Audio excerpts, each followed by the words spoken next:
Good afternoon to the Honorable Prime Minister and good afternoon to brothers and sisters here in this forum. When I gave a copy of this presentation to the Secretary, he said to me, Irene, you have to proceed that is too long. So I think I will carry out his instructions and I have already given him a copy that he will deal with, he'll distribute, but I will just go through it to make sure that I do not take too much of your time because we have already gone over the time. Let me thank the Honorable Prime Minister and his cabinet for this invitation to this important consultation in this time of nation building under the theme, Building the World's First Climate Resilient Country, Our Collective Responsibility. Many may say that we are too small of a country to achieve such a desire, but I was quite delighted when having read the end of the theme, Our Collective Responsibility. My dear brothers and sisters, it is indeed our collective responsibility, and like a famous singer once said, and of course, believe that we can do all things through the Almighty God who will give our guidance as this process takes course. As I stand here to present, we are in two hearts, that of the mayor of the city of Roseau and an executive member of the Dominica Association of Local Government Authorities, DALCA. This presentation is based on recent developmental initiatives as a result of the working relationship between the Roseau City Council and DALCA. DALCA, a national body who is a member of a regional and international body, has always advocated for the inclusion and relevance of local authorities on the island, one of its mandates. Through DALCA networking with international partner Commonwealth Local Government Forum, the council was chosen among 4 other councils to pilot strategies for sustainable development initiatives within its powers and centered on the GSP of our country. This sought to localize the UN 17 Sustainable Development Goals, an agenda we must not forget, though being distracted by the effects of Hurricane Maria. This localizing process was to be accomplished in 3 parts. 1, institutional capacity building for the Council on the 17 goals and their linkages to the Council's core functions and mandate.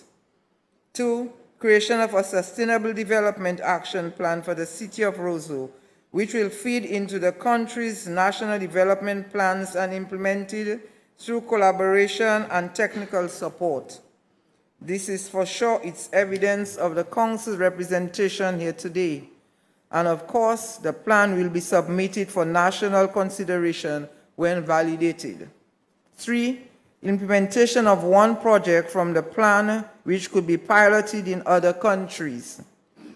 Though this process was interrupted greatly by the hurricane, the Council was able to accomplish step 1 and 2, which brings me to the capacity knowledge building process with the Council on each goal. Goal number 13, take urgent action to combat climate change and its importance is 1, which we will all as a country need to consider and adopt if we believe in rebuilding to accomplish our theme at these very trying times following Maria. The Council's core functions and mandate may hinder any drastic developmental interventions directly focused to such goal. But let us bear in mind that climate change occurs as a result of global warming, and we as a small island state may not be responsible for the impacts we face, but we can build resilience to combat and adapt to this change. Given the vision developed in the plan for the city before Maria, a Roseau city that was clean, industrious, has a great infrastructure, and is safe for all dwellers and visitors. And looking at the devastation following the Hurricane Maria, the Council can be seen as a key player in this resilient rebuilding process. Through collaborative partnerships and capacity building, the Council will seek to advocate for educational advancement as a priority action for citizens, residents in and around the city.